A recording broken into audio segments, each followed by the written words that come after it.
Rafael Nadal and Novak Djokovic are two of the best players the sport of tennis has ever seen.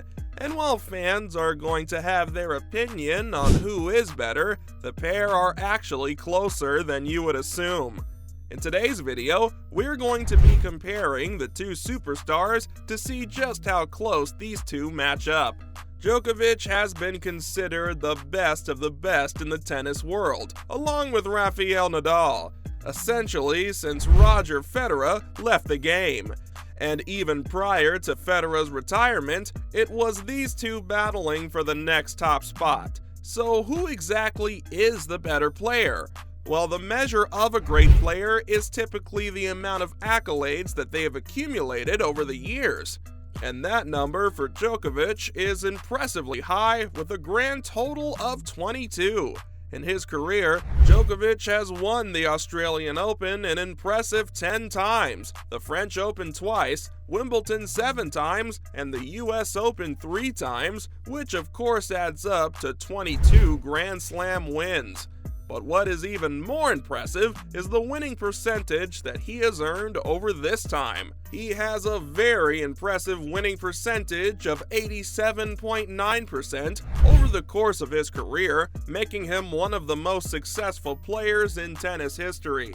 What's even crazier is the years when he did win, he essentially guaranteed a quarterfinals appearance at the very worst, making the final of a Grand Slam without winning 11 times, meaning that he has reached the finals of a Grand Slam 33 times in his career for a finals percentage of 47%. The fact that he has made the finals in almost every second appearance and every Grand Slam he has ever been to is absolutely insane. What blows the mind even more is that Nadal found a way to do essentially the same thing. Djokovic has 22 Grand Slam finals wins to his name. You know who else has that number? Rafael Nadal. During his career so far, Nadal has won a Grand Slam title 22 times, but he has earned that many in less attempts. Djokovic has been to 69 Grand Slams, whereas Nadal has only been to 67, yet they have both won the same amount of titles. In addition to this, Nadal has a winning percentage of 88%, which is slightly higher than Djokovic's 87.9%. Nadal has made less finals appearances, however, as he has only been to the 22 in which he won, plus 8 in which he lost, meaning he has only seen the finals 30 times rather than Djokovic's 33 times. In terms of wins, both of these players are insanely good, but who gets the edge? Nadal has the better percentage, but Djokovic has the higher finals appearances. In addition to this, Djokovic has been the world number one an astonishing 7 times, whereas Nadal has only been world number one 5 times. But nobody has a higher winning percentage at the French Open than Nadal, who has an unbelievable 97% match win percentage at the prestigious tournament. So who is the better player? Honestly, I don't think accolades and wins will be enough to determine that fact. So what else makes a champion? A great deal of fans would point at their wallets and ask, who has more career earnings? The best make the most, right? If this is the case, then we can give a clear edge to one player.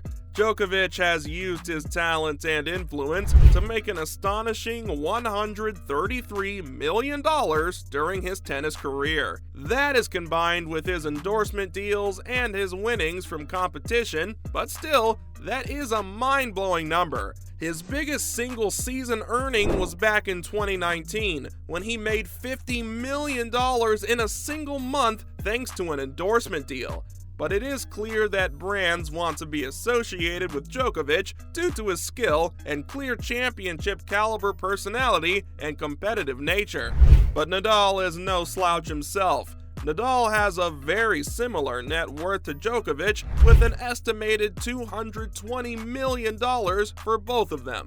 But Nadal's career earnings blow Djokovic out of the water.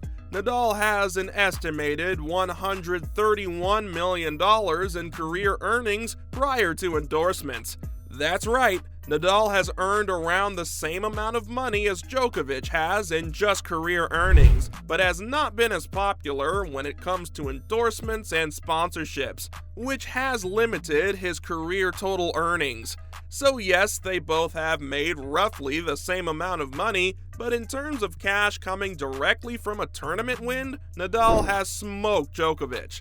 But in terms of endorsement money and sponsorships, Djokovic has smoked Nadal. So once again, we are looking at a bit of a tie between the two players. So what is it going to take to determine who is the better player? The only logical solution would be the head-to-head records between the two of them. Who has been the victor more often between these two players? These players have battled it out a grand total of 59 times, and once again, this is going to be close. The total record goes in favor of Djokovic, with him leading 30-29. But here is where things get tight once again.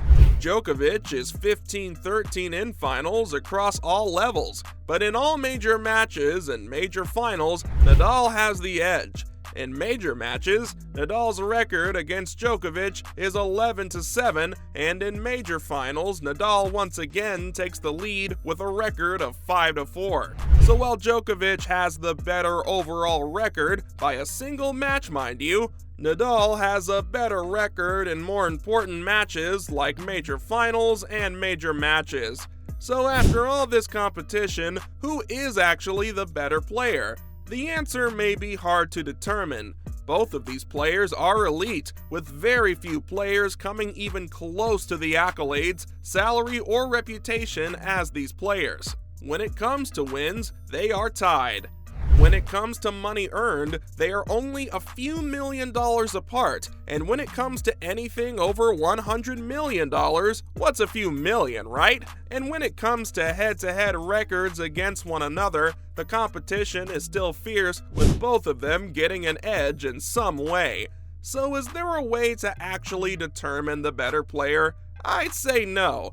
I think both of these players have proven the same thing, that they are both capable of being the best in the world, and so comparing them is futile. These players have been at the top of the standings with only the other competitor in the way for the past decade, more or less. So deciding who the best player is between the two of them is going to come down to personal preference. What we should be doing instead of arguing who is better is just simply watching these two go at it. When are we going to see two titans of this level go head-to-head in their primes again? How many sports have possibly two of the best players in the history of the sport going head-to-head right now? There is no point in battling who is better, but there is a wonder and a reward getting to see them play at their best right now. That's all we have for you guys today. Thank you all so much for tuning in. Who is your favorite between the two of them? Who do you think will finish with a better career? Let us know all your thoughts in the comment section below. While you're at it, don't forget to subscribe to the channel and leave a like on the video. We hope you enjoyed today's content. We will see you all in the next video.